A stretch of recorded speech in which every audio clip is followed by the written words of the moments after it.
I was lying on my new couch, a cheap but sturdy piece I found on Facebook Marketplace, sipping peppermint tea in the little apartment I'd just moved into on Atlanta's east side. Nothing fancy small windows, creaky floorboards, a fridge that hummed like a distant lawnmower, but it was mine. Outside rain tapped against the window in rhythm with the anxiety building in my chest. On the coffee table, my phone blinked like a warning light, 15 missed calls. Mom, Dad, and Brandon, again, all three over and over in a kind of relentless rotation, like they had a script, like if I stayed silent too long, one of them would just show up at my door. It had been 6 months, 6 full months since I left that house without a word. No arguments, no slammed doors. I didn't yell, I didn't cry. I just quietly packed up a few essentials, my laptop, 2 changes of clothes, and the folder where I kept all my financial records. And I left. Nobody noticed. Mom was halfway through her crime show rerun. Dad was hunched over the kitchen table rebalancing his budget like it was Wall Street. Brandon feet on the Ottoman controller in hand, yelling at some game. Not a single, "Where are you going?" Not even a glance. As if I had disappeared a long time ago and only now made it official. They were used to me doing things quietly. I'm Diana, I'm 28. I work in finance and I've been the family's backup plan since I was 17. The one who pays the bills when someone forgets.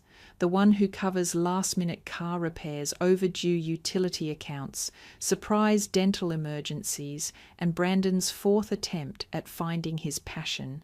At first I didn't mind. I figured I was doing well. I could afford to help. I wanted to help. Isn't that what you do when you're the good one? But little by little what started as help turned into something else. Expectation, entitlement, silence, and eventually disrespect. I got a full scholarship to Georgia State, worked 2 jobs while I studied, bought my first used car in cash before I turned 21, built up a good job, started growing my investments. I never asked for anything. Meanwhile, Brandon, my 32-year-old brother, had floated from barista to freelancer to unemployed to back living at home. Mum called him the dreamer. Dad said he was just taking a different path. When he lost a gig, they rallied around him. When I got promoted, they barely looked up from the TV. Still, I kept sending money. At first, it was small $200 for utilities, then $400 for Brandon's tuition to a Photoshop class. Then the mortgage fell behind, and suddenly I was covering $900 a month to keep them from losing the house. Every time I asked, "How long will I need to keep doing this?" they'd say, "Just a little while longer, sweetie." That little while became 2 years, over $20,000. No thank yous, no discussions, just more asks. But I didn't stop until that Sunday. It had been a long weekend. I'd worked a Saturday shift, skipped lunch, and still made time to buy groceries for them. I drove 40 minutes to their house, arms full of bags, salmon, vegetables, frozen lasagna, things they liked. I figured maybe this would help take the edge off. Instead, I walked into the kitchen and Mom was already standing there, arms crossed. Her voice wasn't angry exactly, more like annoyed, like I was late to something I hadn't been invited to. "We need to talk," she said. "What you're sending every month isn't enough anymore." I froze. I thought I misheard, not enough. Dad came in from the living room, calm and serious like he was delivering a business update. "You make good money. You live alone. Meanwhile, we're struggling every day. Doesn't that seem unfair to you?" I stood there with my mouth half open, holding a bag of groceries, wondering if this was some kind of twisted joke. Brandon piped up from the couch without even looking away from his game. "It's not like you're lacking anything. What's wrong with sharing a little—" Something in me snapped. "Sharing goes both ways," I said, staring right at him. "All you ever do is take." Mom's voice sharpened instantly. "That's enough, Diana. Don't talk to your brother like that." I laughed quiet and bitter. "You're mad at me for finally saying what no one else will." And that's when Mom said it. "If it's that much of a burden, you know what, just leave and don't bother coming back." She said it like it was a punishment. But what she didn't realize was I'd already left once. That day I just made it official. I dropped the groceries on the counter, didn't put anything away, didn't say another word, just walked out into the drizzle hair sticking to my neck chest tight, but shoulders lighter than they'd been in years. That was the last time I saw the house, the one I'd been silently paying for month after month, year after year. And as the door closed behind me, I realized what I had really left behind wasn't just the house, it was the guilt, the story they'd written for me, the version of me that had no limits. I was finally free. But freedom, I'd learned, doesn't come without noise. Because as I'd soon find out, they weren't done calling. And this time, they weren't just asking for help. They were demanding I come back. It started with texts, then voicemails, then a group message, something we'd only used for birthdays or sharing bad news like Aunt Clara's fall last winter. Mom, we really need to talk, as a family. Dad, there's no reason to be distant. We've always supported each other. Brandon, stop ignoring us. This affects all of us. I stared at my phone in the middle of the grocery store, surrounded by people comparing produce and debating oat milk. But inside, it felt like I was shrinking. Every line on that screen chipped away at the space I'd built for myself. Quietly, carefully. I put the milk back and walked out without buying anything. That night, I finally picked up one of Dad's calls. Not because I wanted to, but because part of me still hoped there was something worth salvaging. Diana, he began, voice soft, but with an edge. We've decided to sell the house. I blinked. You're what? Unless you're willing to keep supporting it. It's your decision, really. Either help or we put it on the market. My stomach turned. That house, small, weathered, barely updated, was still the backdrop of every childhood memory I had. Backyard barbecues, homework at the kitchen table, the time Brandon locked himself in the bathroom with a paintbrush and dyed his hair green. You can't be serious, I said. We're being practical, he replied. But practical didn't include Brandon getting a job, or them cutting any other expenses. It meant pushing it all onto me, again. Mum chimed in later, her voice pinched with urgency. It's not about the house, she said. It's about the family staying whole. Brandon's going through a lot right now. He needs a place to reset. Reset? Like he hadn't already hit the snooze button on life a dozen times while I paid for the alarm clock. Mom, I said, trying to keep my tone level, I've already given over $20,000. I'm trying to build my own life. We know, sweetie, she said, her tone syrupy and slow, but we've always helped you too. That sentence hit like a slap. When I biked 4 miles home from my high school job because they couldn't afford gas, when I studied by candlelight in freshman year because my financial aid check was late and I had to choose between power and textbooks, help wasn't the word I'd use. And yet I stayed quiet. That weekend they called another family meeting. Just come by for lunch, Mum had texted. Nothing serious. We miss you. I went. Out of habit, out of guilt, out of the part of me that still flinched when I imagined them struggling. I shouldn't have. The moment I walked in, I knew something was off. Brandon was dressed. That was a rarity. The dining table was cleared. A notebook lay in front of Dad like he was about to give a presentation. Mom was already pouring coffee into my old favourite mug. I didn't touch it. We thought we'd be honest, she said, sitting down. We can't keep doing this without your help. Dad opened the notebook. The roof is leaking again. The electricity is unpredictable. And Brandon's trying to launch a business. We thought, maybe you could co-sign a loan. My mouth went dry. You want me to co-sign a loan for Brandon? It's just $15,000, Brandon chimed in like he was talking about gum money, for a studio space. I've been working on a portfolio. I'll pay it back. I laughed before I could stop myself, a short, startled sound that cracked like glass. You can't be serious, I said, setting the mug aside. You're asking me to take on more debt for a dream, while I'm just now starting to fix my credit after years of shouldering yours. Brandon's face twisted. Why are you always so negative? Why are you always so comfortable asking me for things you'd never ask yourself to earn? That shut the room up for a moment. Then Mom sighed, deep and disappointed. You used to be generous. You used to be kind. I stood up. I used to be available. That's different. I walked out without finishing the coffee, without saying goodbye. And on the drive home, as I stared at the red lights blurring against the windshield, I wondered Had I really changed, or was I just becoming the version of myself they never prepared to meet? The one who says no, who doesn't carry guilt like it's rent. The one who was finally done playing saviour in a house built on borrowed time. The voicemail was from the bank. Not Dad, not Mom, not even Brandon this time. It was a curt professional voice that didn't care about family dynamics. Ms. Diana Miller, this is a courtesy notification regarding the auto payment scheduled under your name for account 08913, ending in 2302. The request to withdraw $3,600 was declined. Please contact us if you believe this is an error. I stared at my phone like it had just cursed me out loud. I hadn't set up any auto payment for that account in months.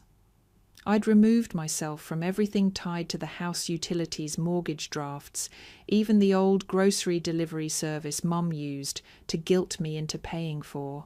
I opened my banking app, and there it was, an attempted ACH withdrawal linked to the mortgage.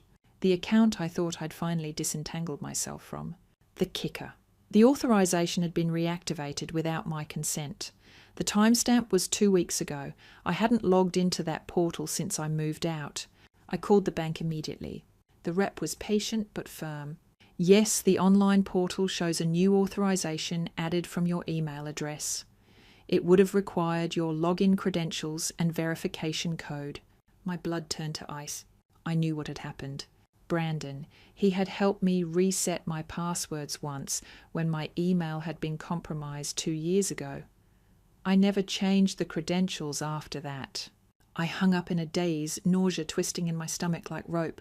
They hadn't just expected me to help anymore. They took what I'd refused to give. And worse, they forged my permission to do it. That night, I drove. Nowhere in particular. The streets blurred past me, Atlanta's bright lights twisting through my windshield as I tried to breathe through the adrenaline spike pounding in my ears. I ended up in front of the house. The house! That run-down 2-bedroom shell I had spent 2 years saving from foreclosure, scrubbing my dreams raw to protect a roof that now didn't even belong to me.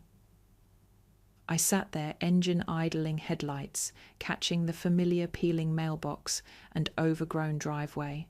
The porch light flicked on. Brandon stepped outside, sipping something from a coffee mug, like it was just another quiet night in the suburbs. I got out of the car. He froze when he saw me. "Diana," he said. His voice had that same practiced calm he used every time he screwed up. "Hey, I didn't expect you. You used my bank login," I said. "You reactivated an automatic mortgage payment. You forged my authorization." The mug tilted slightly in his hand. "What? No, I didn't." "Don't lie to me," I snapped. "I already spoke with the bank. I saw the timestamp." "I know." The porch door creaked open behind him. Mum stepped out, her cardigan wrapped tightly like the chill was physical. Diana calmed down. "No, you don't get to say that, not now." I stepped onto the porch, my voice shaking but loud. "You all went behind my back. You used my name, my account, my money again, without asking. After I said no." "We were desperate," Mum said, her voice trembling. "You were comfortable," I corrected. "You've always been comfortable draining me, even when I was living off noodles and covering 3 counties with grocery bags. But this was theft." Brandon finally spoke again, quieter. "It's not like you couldn't afford it." My stomach dropped. The sheer audacity. "You're right," I said, my voice hollow. "I can afford it, but I won't, not anymore." Dad appeared in the doorway, now rubbing his temples like I was the problem. "It's just money, Diana. You're family." "Family," I echoed. "You used my trust, then stole from me. That's not family. That's a scam." No one spoke. The silence was thick, ugly. Then I pulled the envelope from my coat pocket. I'd had it prepared for weeks, quietly gathering evidence, just in case I ever needed to put it all on paper. This is a notarized record of every payment I made for this house. Every utility bill, medical cost, tuition mortgage, down to the last penny. Over $26,000, not including the ones you just tried to steal. I've sent a copy to a lawyer. I'm not suing you, not yet. But if another dollar disappears from any of my accounts, I will press charges. Mom gasped like I'd just punched her. "You wouldn't," she whispered. "Try me," I said. Brandon looked away. Dad just stared at the floor.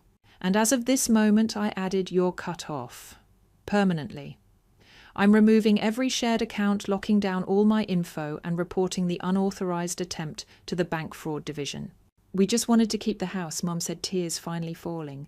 Then you should have asked, I replied. Or better yet, you should have gotten jobs, made sacrifices, taken some responsibility. I walked back to the car without another word. No one followed. No one tried to stop me. As I drove away, I realized I wasn't shaking anymore. I wasn't crying. I was done. Completely done. Not because I hated them, but because I finally loved myself enough to protect what I had built. My silence had been their permission. But my no, that was the beginning of my real freedom. For 3 days, the silence was brutal. No texts, no voicemails, not even a spam email from Brandon's half-baked Creative Hustle account. I thought maybe they were stunned into quiet or regrouping to mount another emotional ambush. But on the 4th morning I got a single message from my mother. If this is how you treat your family after all we did for you, maybe it's best you stay gone. There it was. Not even a call this time. Just a message shaped like a wound. No apology. No admission of guilt. Just that same twisted narrative that I was the selfish one for no longer playing the role of savior. I didn't respond. I couldn't. I stared at the words until the screen blurred my fingers cold around the phone. It wasn't rage I felt. It was something quieter, heavier, grief. For the idea of a family I'd clung to for too long. For the years spent trying to earn love that had been conditional from the beginning. For the girl I used to be tired and invisible, always one emergency away from collapse. I blocked the number. That night the dreams came. Mom crying at the kitchen table. Dad shaking his head in disappointment. Brandon arms crossed demanding answers. In the dream I was shouting, but no sound came out. I was screaming into a void. I woke up covered in sweat heart hammering against my ribs like it wanted out. The next week felt strange. Like my life had been scooped out of its usual shape and poured into something I didn't recognize yet. I still woke up early, made my coffee, managed my clients' portfolios, attended morning stand-ups, smiled on Zoom, but something had shifted. There was a hole where the anxiety used to be. No panicked phone calls, no demands disguised as emergencies, just quiet, and I didn't know what to do with it at first. So I filled it. I bought myself new bedding. I re-signed the lease for another year and told the landlord I'd be painting the living room. He smiled and handed me the keys to the basement storage unit. "Seems like you're finally nesting," he said. I nodded. Maybe I was. Not to impress anyone. Not to host another guilt-laced family dinner. Just for me. I began taking long walks again through Piedmont Park headphones, in sunlight catching the tips of my fingers. I called 2 old college friends I hadn't seen in over a year. One invited me to her book club. The other sent me links to pottery classes in town. I signed up for both. And for the first time in a long time, my calendar had things in it just for joy. But the peace didn't last forever. A letter arrived 2 weeks later. Not a bill, not a package. A handwritten envelope with no return address, but the familiar tilt of Mom's handwriting gave it away. I sat at the kitchen table and stared at it for 10 minutes before opening it. Inside was a single page, lined paper, blue pen. "Diana, your father's angry. Brandon won't speak about it. I'm exhausted. I miss you. But what you did, was it really worth tearing the family apart? You didn't have to be so cold. We didn't mean to hurt you.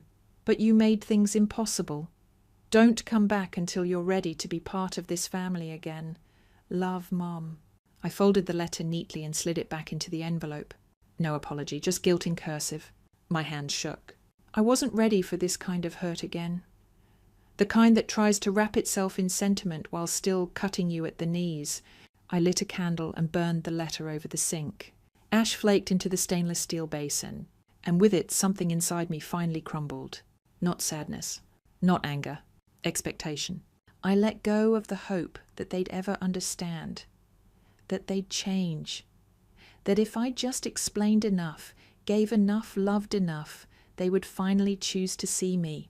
A week after the letter, I met up with Jordan, an old classmate from Georgia State who now worked in non-profit finance. We grabbed coffee at a tiny shop off Ponce. They listened quietly as I told the whole story, start to finish. When I was done, I waited for judgment, for some well-meaning but they're still your family cliché. Instead, Jordan reached across the table and said, "That wasn't just financial abuse. That was emotional exploitation. And you survived it." I blinked. That word survived. I hadn't thought of it like that. I thought I'd just endured it, tolerated it, waited it out. But surviving implied something darker and stronger. I left the cafe with a lightness I didn't expect. Someone saw the whole picture and still stood beside me. In the weeks that followed, I found myself rebuilding not just financially, but emotionally. I increased my savings plan, opened a travel fund, started planning a solo trip to Oregon, something I'd always wanted to do but never had time for. I also started journaling again, pages full of things I hadn't said out loud in years. I'm not a wallet. I'm not a stand-in parent. I'm not the fallback plan when everyone else fails. I am someone. I have needs. I deserve boundaries. I wrote it over and over until the words stopped trembling. And yet sometimes at night I still hear Mum's voice in my head, asking if I was proud of what I'd done, if I didn't feel guilty. And my answer, yes, and yes. But I'm learning that guilt and freedom often walk hand in hand in the beginning. The trick is not mistaking guilt for wrongness. It's just the echo of a system trying to pull you back. I've turned off the echo. I'm walking forward, even if no one cheers. Even if I walk alone. Because for the first time the path is mine. It's been a year now. 12 full months since I walked out of my parents' house with a grocery bag still sitting unopened on the kitchen counter and the weight of 10 years pressing down on my back. But that weight, it's gone. These days I wake up in the apartment I made mine, not just through rent, but through laughter colour and time. There's art on the walls now, my own, not store-bought prints, but pieces I painted in that pottery and canvas workshop Jordan invited me to. Turns out I'm not just good at numbers. I'm good at starting over. I've turned my finances around. Not only did I rebuild my savings, but I finally placed the down payment on a small condo on the edge of Decatur sunny kitchen hardwood floors, and a balcony just big enough for a chair, a plant, and morning coffee. I call it my peace porch. It's where I write red and sometimes do nothing at all, because for once I don't need to be productive every second of the day to justify my worth. I took that solo trip to Oregon, hiked through moss-draped trails, watched fog roll over the cliffs at Cannon Beach, and cried when I reached the top of Mount Hood, not because it was hard, but because I finally felt something I hadn't in years. Free. I still get messages now and then, mostly from Brandon, sometimes sarcastic, sometimes half-hearted. He sent a meme once that said, "Family is forever," no caption, just that. I didn't respond. Mom called once 3 months ago, left a voicemail. "Your father and we're trying to sort things out. Maybe we didn't handle things well. Just wanted you to know we're here." That's all she said. I saved the voicemail, not because it changed anything, but because it didn't. They never said sorry, never acknowledged the trust I gave them, or the way they spent it like spare change. But hearing the uncertainty in her voice, the hesitance was enough for me to know they felt it now. The absence. The shift, that the balance of power had changed. I didn't call her back. I wasn't ready. Maybe I never will be, and maybe that's okay. Because I've stopped waiting for validation from people who only showed up when I had something to give. I have new people in my life now. Friends who bring soup when I'm sick. A partner I met in the weirdest way at a networking mixer neither of us wanted to attend, who listens without trying to fix, who never makes me feel like I owe them something for being cared for. We take turns paying for dinner. We talk about boundaries before birthdays. It's simple and safe and real. And I've learned that love, real love, doesn't feel like a transaction. It doesn't come with conditions or guilt disguised as gratitude. It just shows up and stays. If I've learned anything in the last year, it's this. Saying no isn't cruel. Walking away isn't heartless. And being the one who stops the cycle, even if it means becoming the villain in someone else's story, can be the most loving thing you ever do for yourself. Because I didn't lose my family. I found myself, and that at long last is enough. Story 2. I was in the middle of a routine workday when my phone buzzed with a message from my Uncle Jason. Attached was a video that would upend my understanding of family. In it, my parents and younger brother Daniel sat around the kitchen table in our family home in Phoenix, discussing me as if I were a burden. "Emily only helps because she owes us," my mother said, her tone dripping with disdain. "After everything we've done for her, paying the mortgage is the least she can do," Daniel added with a smirk.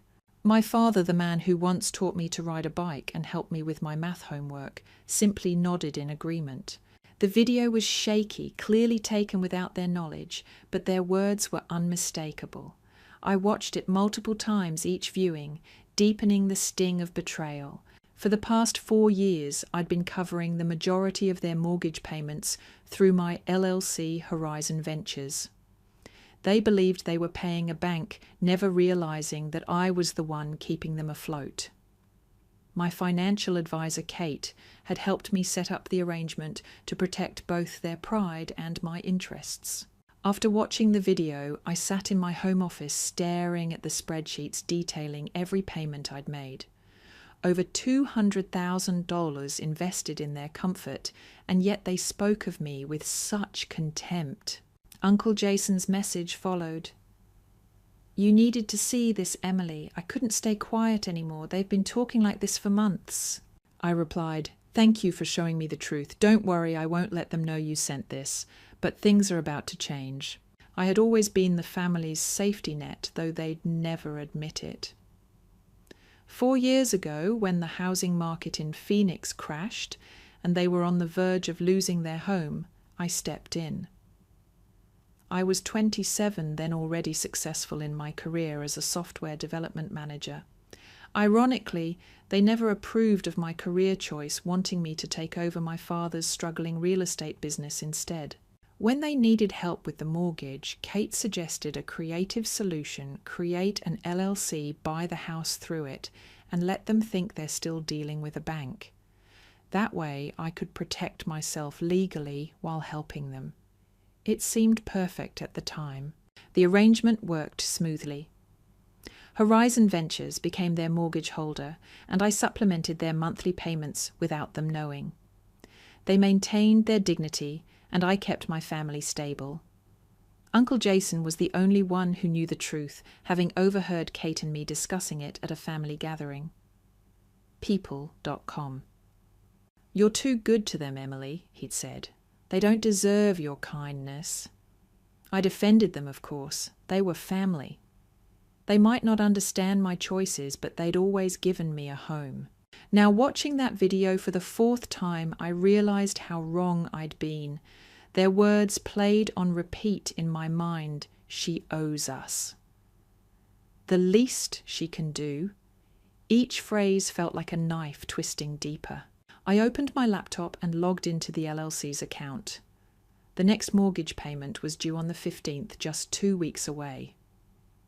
They'd never been late before, always transferring their portion like clockwork.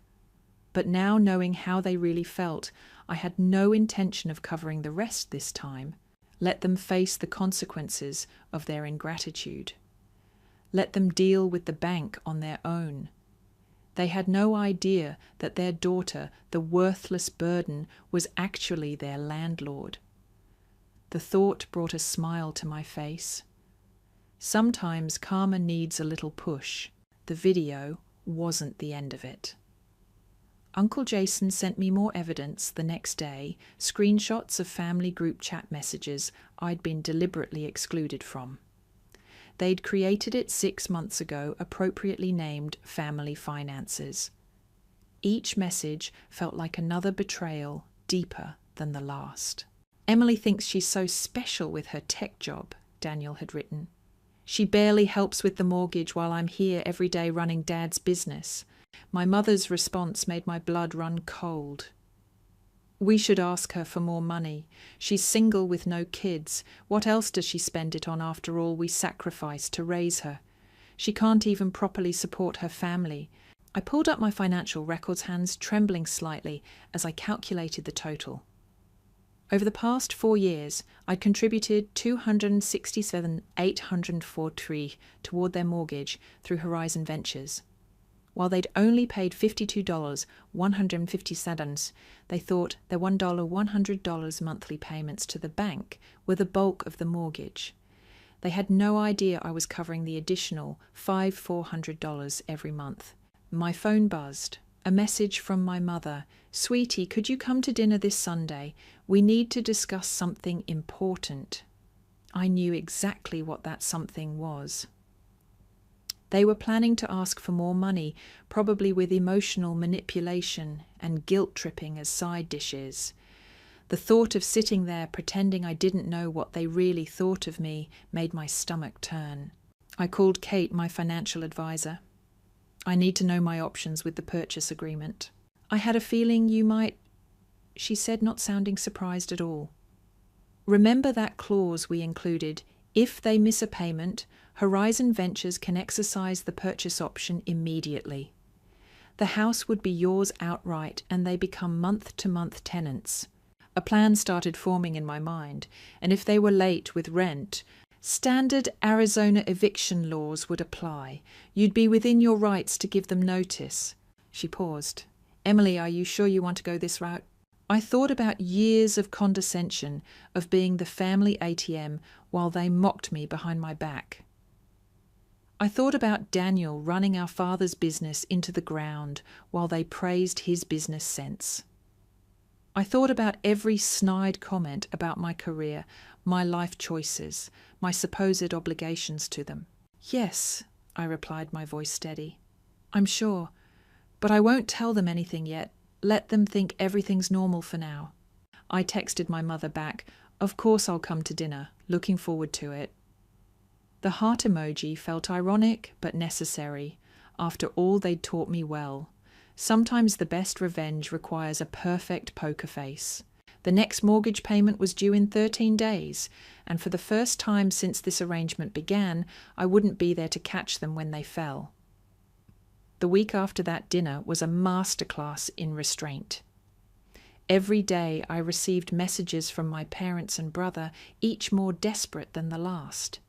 They pleaded for financial assistance, citing unexpected expenses and the importance of family unity. I responded with vague assurances, buying time as the due date for the mortgage payment approached. On the day the payment was due, I received a notification from Divine Investments the payment had not been made. According to the agreement, this default triggered the purchase option clause, transferring full ownership of the house to me. I contacted Kate and she confirmed that the necessary documents were in order. I decided to wait a few days before informing my family, allowing the reality of their missed payment to sink in. During this time, I prepared the eviction notices, ensuring all legal requirements were met. I also documented all communications, anticipating potential backlash. When I finally informed them of the situation, the reaction was as expected. My mother called her voice a mix of disbelief and anger. I calmly explained the terms of the agreement and their new status as month-to-month tenants. The silence on the other end was palpable. My father attempted to argue, but I reminded him of the legal documents he had signed. Thomas tried to guilt-trip me, but I stood firm, reiterating that this was a consequence of their actions. I ended the call feeling a sense of closure. In the following days, I received messages from extended family members criticizing my decision. I chose not to engage, focusing instead on finalizing the legal proceedings. Kate kept me updated on the progress, and within weeks, the eviction process was complete. Reflecting on the events, I realized that this experience had taught me valuable lessons about boundaries and self-respect. I had allowed myself to be taken advantage of for too long, and it was time to prioritize my well-being. As I prepared to sell the house, I felt a sense of liberation. I was no longer burdened by the expectations and manipulations of my family. I was free to live my life on my own terms, and that was a victory worth celebrating. The house was quiet the morning Uncle Jason and Aunt Elaine came to help. The sun was just starting to spill through the windows, soft and golden, warming the hardwood floors. The same floors my father had paced years ago when he still carried pride in his step. Now they echoed under our feet like old drums, reminding me this place no longer held the same meaning. We walked through each room, taking note of what needed repairs, what to leave behind, what to give away. The silence between us wasn't awkward, it was steady, like river water moving around rocks. Uncle Jason finally broke it. "You sure you want to sell?" he asked gently. I nodded. "There's nothing here for me now, not really." "You're strong, Lindsay," Aunt Elaine said, wiping her hands on a dish towel. "Stronger than they ever gave you credit for." I looked at her, and for a second my throat tightened. Their support had come quietly, but now it stood behind me like a mountain, not loud, not demanding, just solid. Later that day, I got a final email from my parents' lawyer. They'd signed the last of the paperwork, accepting the eviction terms, acknowledging Divine Investments' ownership, and dropping all further legal complaints. I stared at the screen for a long time. It was done. They were gone from the house.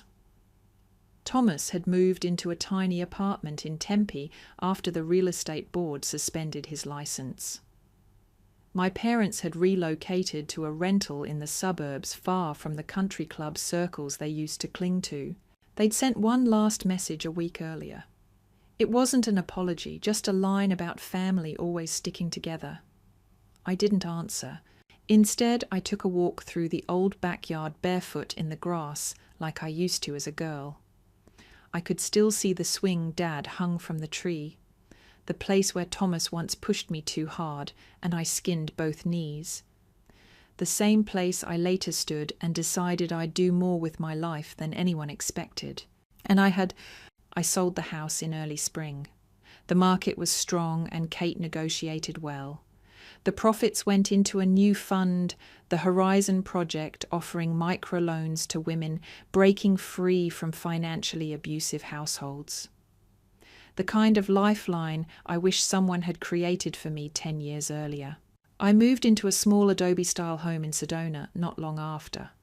Quiet, surrounded by red rock and sagebrush.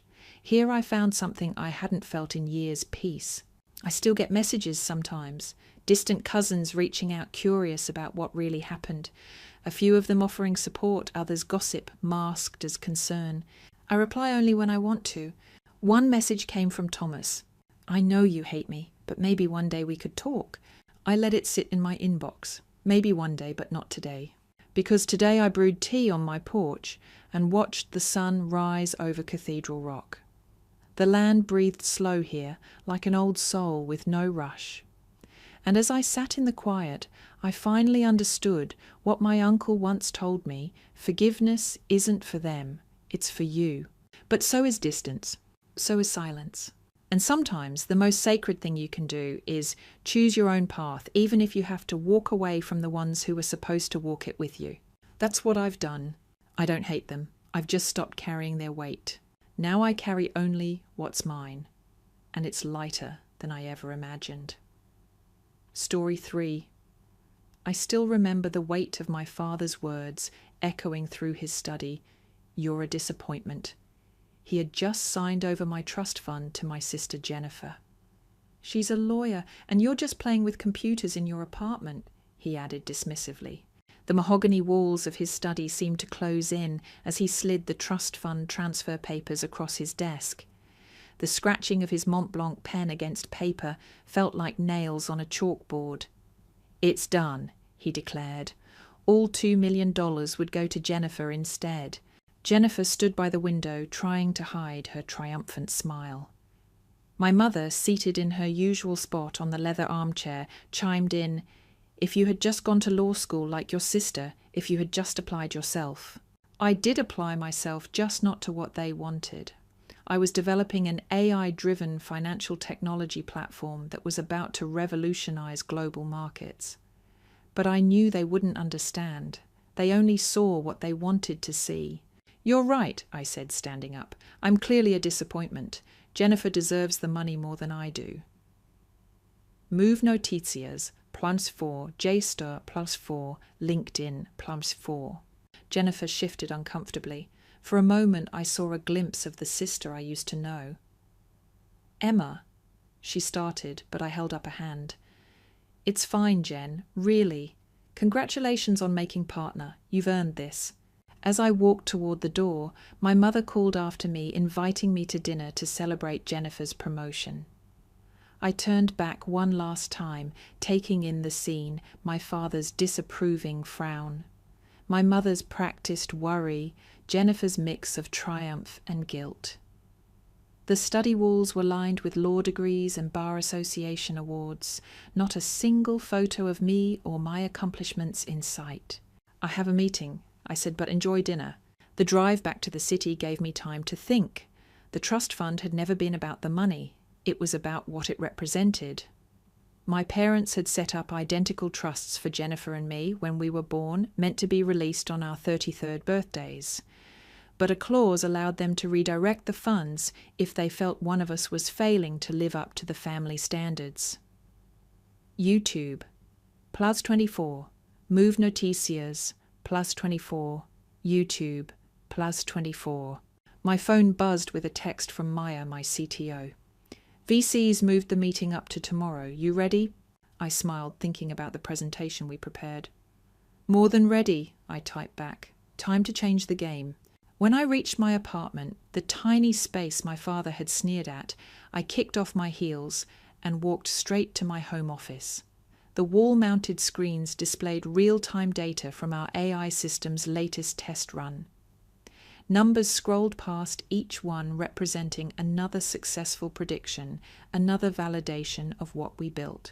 The playing with computers my father dismissed had led to the creation of Athena adaptive trading heuristics and enhanced neural analytics, an AI system that could predict market movements with unprecedented accuracy, processing millions of data points to identify patterns human traders could never spot.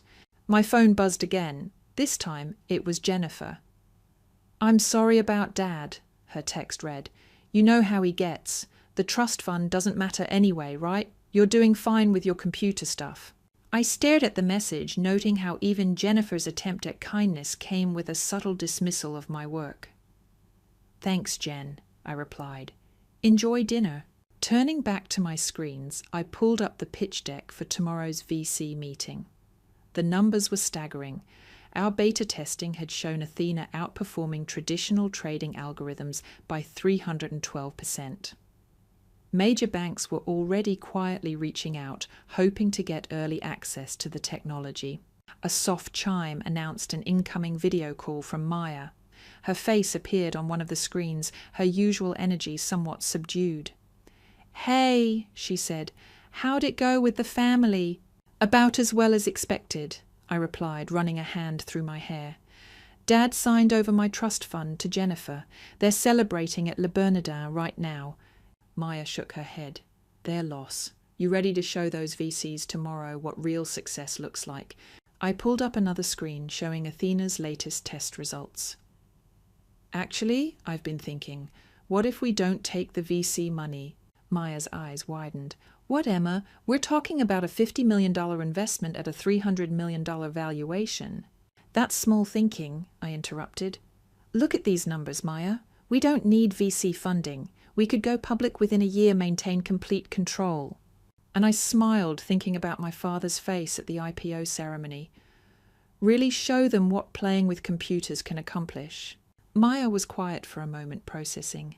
Then a slow grin spread across her face. "You want to build an empire? I want to build something that even my father can't dismiss," I corrected.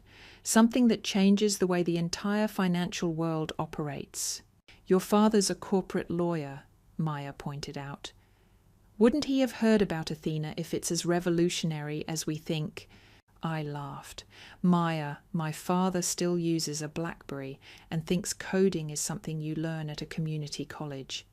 He hasn't heard about Athena because he's never bothered to ask what I actually do." "His loss," Maya said firmly. "So what's the play? Cancel the VC meeting?" I shook my head, an idea forming. "No, we use it." But instead of seeking investment, we pitch partnerships. Get them to open doors to their network of financial institutions. We don't need their money. We need their connections. 6 months after being disinherited, I stood in our new office space in downtown Manhattan, watching our team of engineers work on Athena's final testing phase. The floor-to-ceiling windows offered a perfect view of the financial district, the same institutions that would soon be revolutionized by our technology. "Emma," Maya called from her workstation, "you need to see this." I walked over, coffee in hand, to look at her screen. The latest simulation results were beyond even our most optimistic projections. Athena wasn't just predicting market movements, it was identifying market-moving events before they happened. "Is this accurate?" I asked, leaning closer to study the data. Maya nodded, her eyes bright with excitement. "Triple verified. The AI spotted patterns in social media news articles and trading behavior that predicted the Morgan Stanley merger announcement 3 days before it happened. If this had been real trading instead of a simulation, we would have made $1 billion," I finished. "Have you shown this to the compliance team?" "That's the best part," she said, pulling up another screen. "Everything's completely legal. Athena isn't using insider information. It's just better at connecting publicly available data points than any human could ever be." My phone buzzed. A text from Jennifer.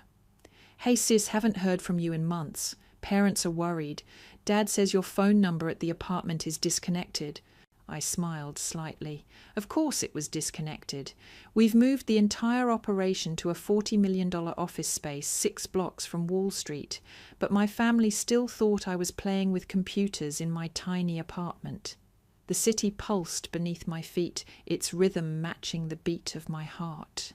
In the months following the trust fund debacle, I channeled my energy into building something that would transcend the confines of my family's expectations. The apartment, once a symbol of their disdain, became the cradle of innovation. Maya, my co-founder and confidant, stood by me through sleepless nights and relentless coding sessions. Together we nurtured Athena, our AI-driven financial platform, watching it evolve from a concept into a formidable force poised to disrupt the industry. Investors who once overlooked us now vied for a seat at our table. Partnerships with major financial institutions materialized, each one a testament to our perseverance and vision. The validation was exhilarating, yet I remained grounded, aware that the journey was far from over. One afternoon, as sunlight filtered through the blinds casting patterns on the floor, my phone buzzed. It was a message from Jennifer. "Proud of you, let's catch up soon." A simple gesture, yet it stirred a complex mix of emotions. I replied, "Would love to, let's make it happen." Our meeting at a quaint cafe was filled with laughter and shared memories. We spoke of childhood adventures, our divergent paths, and the challenges that shaped us.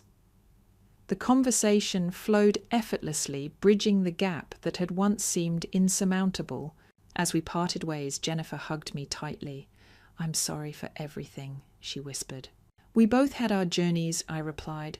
"What's important is that we're here now." Back at the office, the team gathered around as we prepared for the next phase, taking Athena public. The IPO was more than a financial milestone. It was a declaration of our arrival, a beacon for others who dared to dream differently. On the day of the IPO, as I rang the opening bell, I glanced at the audience. Among the sea of faces, I spotted my parents, their expressions a blend of pride and humility. Our eyes met, and in that moment words were unnecessary. The journey had come full circle, not in spite of the challenges, but because of them. The fire that once threatened to consume me had become the light guiding my path. The wind carries stories. Where I come from, we don't always speak them with urgency. We wait for the right moment. The earth listens.